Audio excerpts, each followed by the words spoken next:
늘 일본의 목표는 2.0%인데 네.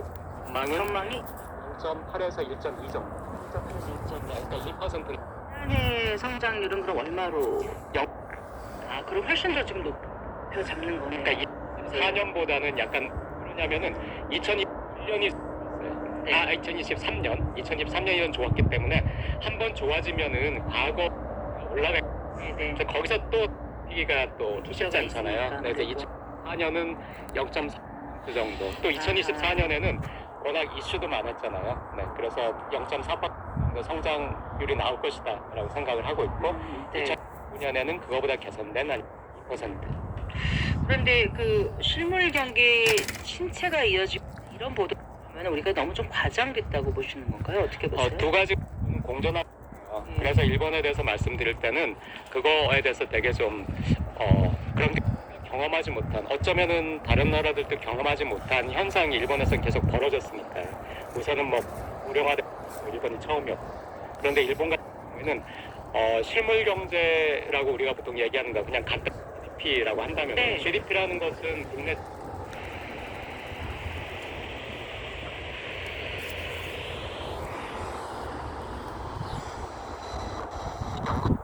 계층으로 들어가는 거잖아요. 그 계층 사람들이 많아지고 하니까 국내 총생산이라고 하는 것은 별로 늘지가 않아요. 그런데 왜 그 반면에 고용은 굉장히 좋으냐면은 기업들의 실적은 좋은데 일본 기업들도 대기업이라고 할 것 같으면은 대부분 해외 시장이 되게 중요해요. 근데 이제 수출이 중요하지 않고요.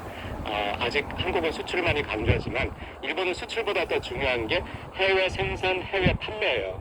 그러니까 해외에서 굉장히 실적이 좋은 기업들은 해외에서 생산해서 해외에서 판매하는 거는 일본 GDP에 잡히지 않아요. 근데 이게 일본 기업의 실적에는 잡히죠. 영업이익에는.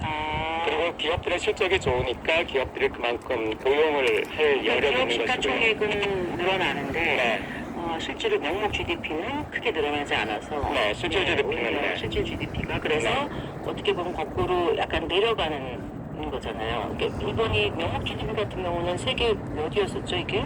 세계 2위였다가 2010년에 중국에 밀려서 세계 3위가 됐다가 또 이번에 독일에 이어서 이제 세계 4위 이렇게 되는 거죠. 그러니까 1인당 국민소득은 1인당 국민소득도 계속 정체가 돼 있으니까 그 구매력을 기준으로 봤을 때는 이미 뭐 한국의 수년 전에 한국보다 낮아졌고, 그리고 명목 1인당 GDP를 본다 하더라도 달러 베이스 본다 하더라도 엔화가 또 많이 약세가 됐기 때문에 한국보다 그 명목 1인당 GDP도 낮죠. 그럼 왔다 갔다 생활하시면서 같은 돈을 들고서 어디가 더 체감이 어떻게 되시는지 궁금해요. 지금은 한국도 그런데 최근에 그 한국 원화도 굉장히 많이 내려갔잖아요, 가치가. 그래서 최근에는 조금 일본 돈 가치가 한국에서는 조금 회복됐나 싶은 느낌도 있지만은 그래도 아직까지도 또 얼마 전까지는 100엔당 800원 정도밖에 안 했으니까 그때는 뭐 확실히 한국이 더 비쌌고요. 지금도 백화점 물건은 백화점에 가면은 한국이 더 비싸다는 느낌이에요. 그래서 월급 받으시면 일본에 그동안 저축을 하셨었어요, 마이너스? 저는 근데 뭐 굳이 일본에만 둘 필요는 없으니까 조금 분산해서 두긴 했는데 그 일본은행의 예금은 마이너스 금리니까 그렇게 많이 가지고 있지는 않았어요. 그러니까 2000년대 그 출생한 사람들 같은 경우는 금리가 은행에 돈을 넣으면 이렇게 많이 준다는 거, 이자를 많이 얹어준다는 거에 대한 경험 자체가 없는 사람들도 꽤 있겠네요. 그리고 또 물가가 오른다는 것도 최근 현상이니까 그것도 약간 신기하게 반응을 해요. 그렇군요. 자, 이제 어쨌거나 이번 작년을 처음으로 이제 마이너스 금리에서 8P에서 3월에 7월인까지 금리를 올려서 0.1% 정도 왔지 않습니까? 근데 앞으로 BOJ가 금리를 어떻게 할지가 이제 관심사예요. 특히나 이제 8월 초과 그때 금리 인상 단행했을 때 이게 전 세계를 좀 흔들릴 정도로 그 위력이 크지 않았습니까? 어떻게 보세요?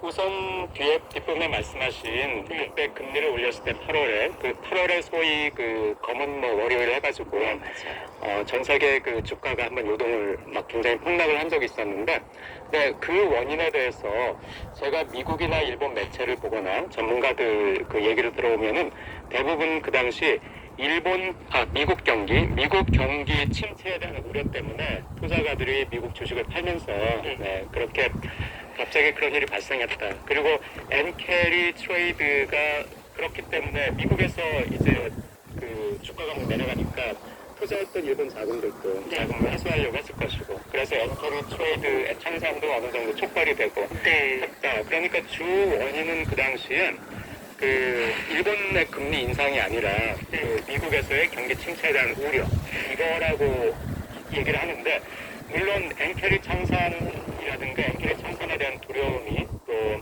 상태를 악화시켰다 이런 그 견해도 많긴 하지만요, 주 원인은 이제 미국 경기 침체에 대한 우려라고 보고 있는데, 엔캐리 트레이드를 굉장히 강조하는 게 한국인 같아요. 그러니까 그게 또 한국에서 일본을 보는 그 두 가지 시각, 제가 좀 왜곡된 두 가지 시각 중에 하나로 생각하는데, 일본을 무시하거나 이제 일본은 정말 망했어, 아무것도 아니거나 라든가, 어떨 때는 또 반대로 일본을 과대하게 생각을 하세요. 네. 일본의 엔캐리 트레이드가 그렇게까지 전 세계 시장을 요동치게 할 만큼 그 당시 움직였다는 어떤 데이터는 나오지 않았어요. 네. 그래서 보도를 보면은 별로 한국 외에는 그렇게까지 엔캐리 트레이드에 대해서 크게 신경 쓰지 않고, 더구나 시점으로 본다면은 일본은행이 금리를 인상하고 나서 곧바로 그 검은 월요일이 온 것이 아니라 금리를 처음에 인상했을 때는 별로 반응이 없었어요. 그러니까요. 그런데 그때 검은 월요일이 왔을 때는 대부분의 미국 언론의 보도는 미국 경기 침체에 대한 우려 때문이었다 이렇게 하기 때문에요. 네. 그 부분은 조금 한국에서도 한번 생각을 달리 보실 필요가 있고, 그리고 나서 그때까지는 일본 BOJ가 금리를 인상하는 것이 기조였는데, 네. 그런 일을 겪고 나니까 이제 금리 인상을 예, 좀 주저하게 될 것 같아요. 그때부터는 이제 관망이기 때문에 지금까지 인상은 안 하고 있고요. 올해는 어떻게 될 거라고 보세요? 올해도 역시 마찬가지로 지금 현재는 관망이고 관망을 이어나갈 거예요. 네. 그런데 이제 그 관망에서 다시 인상을, 결국에는 인상을 해야 돼요. 왜냐하면 양적 완화라는 것은 이게 이론상으로는 끝없이 진행하는 것이 양적 완화지만, 하지만 이것도 국채를 계속 산다는 것에 대한 부담이 있기 때문에 언젠가 멈춰야 되거든요. 멈춰야 되는 것이 이제 작년 시점이었는데 작년에 완전히 멈추지 못하고 아직까지 관망 상태인데, 이 장기적으로는 멈춰야 되기 때문에 만약에 상황이 호전되면은 금리 인상을 다시 할 거예요. 근데 상황이 호전된다는 것이 일본에서 경기가 잘 돌아가가지고 기업의 실적이 좋고 또 임금 인상이 원하는 대로 좀 임금 인상이 있어가지고 소득세하고 법인세가 좀 많이 거쳐서 그래서 일본 재정이 그렇게 압박을 받지 않는다. 그러면 금리를 인상할 수 있는 요인이 되고요. 그리고 또 하나는 일본 엔화가 지금 미일 금리 격차 때문에 또다시 엔화가 막 엔저로 가고 있는데, 그렇더라고요. 이 엔저가